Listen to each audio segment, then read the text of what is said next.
मधु की शादी राहुल नाम के एक बहुत ही अच्छे लड़के से हो जाती है। राहुल काफी अमीर था और जैसा सरिता ने सोचा था राहुल बिल्कुल वैसा ही था। शादी के बाद मधु जैसे ही अपने ससुराल की दहलीज पर आती है तो उसकी सास रागिनी उसकी आरती उतार कर कहती है, मधु बेटा, अपने दाहिने पैर से इस कलश को गिराकर अंदर आओ और इस घर में अपने शुभ कदमों के साथ अन्न का प्रवाह करो। मधु अपने दाहिने पैर से कलश को गिराकर अंदर प्रवेश करती है और थोड़े ही देर में अपने कमरे में चली जाती है। इस तरह शादी के बाद मधु ने अपने ससुराल की जिम्मेदारी अच्छे से संभाल ली थी। ऐसे ही एक दिन मधु को उसकी माँ सरिता का कॉल आता है। मधु बेटा, कैसी हो तुम? वहाँ सब ठीक तो है ना? दामाद जी अच्छे है ना तुम्हारे साथ कैसे हैं? और वो सब तुम्हारा ख्याल तो रखते हैं ना? अरे माँ, एक साथ इतने सवाल करोगी तो जवाब कैसे दे पाऊंगी? धीरे धीरे करके सवाल करो ना।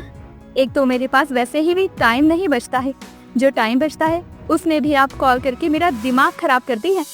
अरे मेरी बच्ची, मैं तो बस पूछ रही हूँ क्योंकि मुझे तेरी फिक्र रहती है ना, इसीलिए।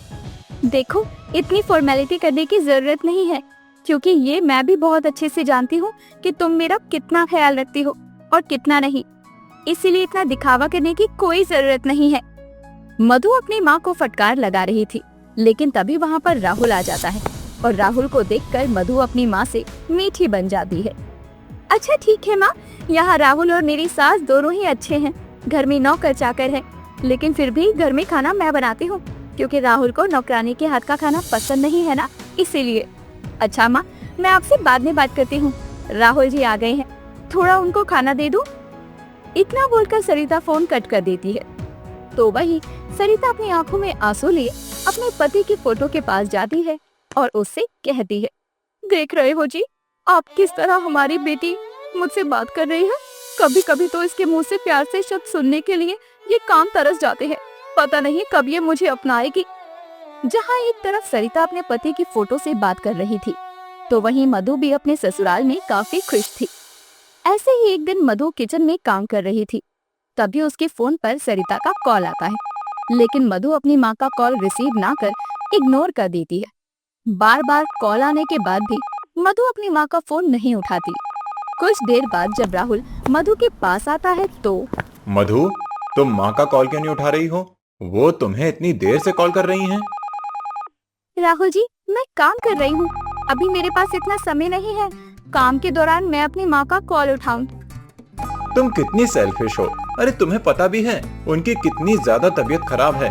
जरा सोचो, तुम जब छोटी रही होगी तो किस तरह तुम्हारी माँ रात रात जाग कर तुम्हारी सेवा करती होंगी, और आज जब उन्हें तुम्हारी जरूरत है तो तुम इस तरह की बातें कर रही हो। राहुल की बात सुनकर मधु चुप हो जाती है। चुपचाप क्यों खड़ी हो? चलो, हमें तुम्हारे मैके चलना है। राहुल की बात सुनकर मधु तैयार हो जाती है और पहुंच जाती है राहुल के साथ अपने मायके, जहां वो सरिता को ब्लैंकेट ओढ़ी देखकर उसके पैरों के पास बैठ जाती है। माँ, क्या हुआ? आपकी तबीयत इतनी ज्यादा खराब कैसे हो गई? आपकी तबीयत सच में खराब है या आप कोई नाटक कर रही हैं? ये कैसी बातें कर रही हो मधु तुम? अरे भला कोई इंसान बीमार होने का नाटक क्यों करेगा? राहुल, आपको कुछ नहीं पता, इसलिए आप बीच में ना ही बोलो तो अच्छा है। और हाँ माँ, मैं माँ को ये कहना चाह रही थी कि माँ कहीं बीमार होने के बहाने से तुम मुझे यहाँ बुलाना तो नहीं चाहती थी ना? मधु की बात सुनकर सरिता के चेहरे पर झूठी मुस्कान और आंखों में आंसू थे, जिसे देख राहुल अपनी सास और बीवी के बीच की तकरार को अच्छे से समझ पा रहा था, पर वो कुछ कहता नहीं है। इसके बाद राहुल अपनी सास को अपने कंधे का सहारा देता है और उसे अस्पताल ले जाता है, जहाँ डॉक्टर कहते हैं, देखो राहुल, सरिता जी की तबीयत काफी खराब है। इन्हें ब्लड इन्फेक्शन हुआ है और साथ ही हल्का टाइफाइड भी है। अगर दवाइयाँ सही से लगीं तो ठीक हो जाएंगी, लेकिन हाँ, आप लोगों को उनके साथ हर समय रहना होगा। जी, मैं समझ गया डॉक्टर। इस तरह राहुल और मधु सरिता को वापस घर ले आते, पर क्योंकि राहुल को अपने ऑफिस का भी काम संभालना था और मधु अपने मायके रहना नहीं चाहती थी, इसीलिए राहुल सरिता को अपने घर ले आता है। सरिता को देखकर रागिनी बहुत खुश होती है।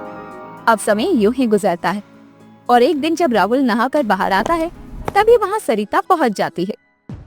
मम्मी जी, आप मेरे कमरे में, आपको कुछ चाहिए क्या? हाँ बेटा, वो मैं मधु को ढूंढ रही थी। थोड़ा सर में दर्द है, सोचा क्यों ना मधु से अपनी सर में तेल लगवा लूं। वो बहुत अच्छा तेल लगाती है। जिसके बाद में अब राहुल बोलता है कि वो शायद नीचे कमरे में खाना बना रही है। एक काम कीजिए, आप यहाँ बैठिए, मैं आपके सर में तेल लगा देता हूँ। ये सुनकर सरिता ने कहा, लेकिन बेटा। अरे माँ, आप इतना क्यों सोच रही हो? आपने मुझे बेटा कहा है, और अगर एक बेटा अपनी माँ को तेल लगा रहा है तो इसमें हर्ज ही क्या है? इसके बाद सरिता नीचे बैठ जाती है और राहुल बेड पर बैठकर अपनी सास के सर में तेल लगाने लगता है। पर तभी वहाँ हाथों में दूध का ग्लास लिए मधु पहुँच जाती है और अपनी सास और पति को एक साथ इस तरह देखकर उसके मन में शक का कीड़ा पैदा हो जाता है। माँ, आप ये क्या कर रही हैं? और राहुल, आप इस तरह मेरी माँ को तेल क्यों लगा रहे हैं? वो मधु।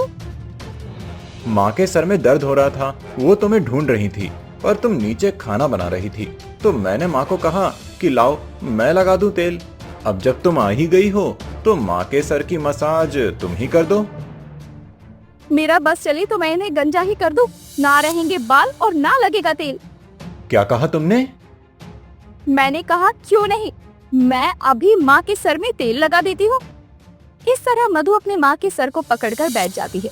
पर जैसे ही राहुल वापस जाता है तो मधु अपनी माँ को हल्का धक्का मारकर वहाँ से हट जाती है। सुनो, मेरे पति से दूर रहना, मुझे तुम्हारी परछाई भी बर्दाश्त नहीं है, समझी तुम?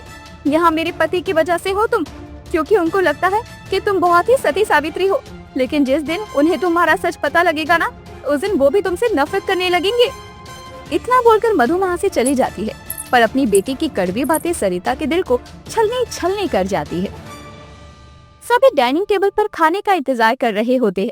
थोड़ी ही देर में मधु सारा खाना लेकर डाइनिंग टेबल पर पहुंच जाती है। इसके बाद सरिता भी उसकी मदद करती है। सरिता रागिनी को खाना परोसती है और जब वो राहुल को खाना परोसने जा रही थी तब वो उसका पल्लू नीचे गिर जाता है, जिसे देख मधु का गुस्सा सातवें आसमान पर पहुंच जाता है और वो अपनी माँ को एक तमाचा मार देती है। तुझे कहा था ना मेरे पति से दूर रहे, तू मेरी माँ होकर मेरी सौतन बन रही है। बेटी का पैसे वाला ससुराल देखा नहीं कि बेटी की सौतन बनने चली है। पहले मेरे बाप से शादी की, मेरी माँ की सौतन बनी, उसके बाद मेरी माँ को तूने जहर दिया, फिर मेरे बाप को दिया।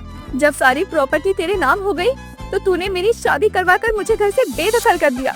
अरे वो तो मेरी किस्मत अच्छी थी जो मैं इस घर में आई, लेकिन जब तूने मेरे ससुराल का रहन सहन देखा तो तेरी नीयत यहाँ पर भी फिसल गई।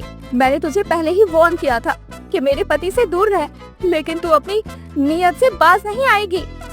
मधु का ऐसा बिहेव देखकर राहुल और रागिनी हैरान थे, क्योंकि जो हुआ था वो बस गलती से हुआ था। ये देखकर रागिनी को बहुत गुस्सा आता है और वो उठकर मधु को एक जोरदार तमाचा लगाती है। आप ये क्या कर रही हैं? आपने देखा कि किस तरह ये औरत। बस मधु, बस एक लफ्ज और तेरे मुंह से निकला ना तो मैं तुझे इस घर से निकालकर बाहर फेंक दूंगी।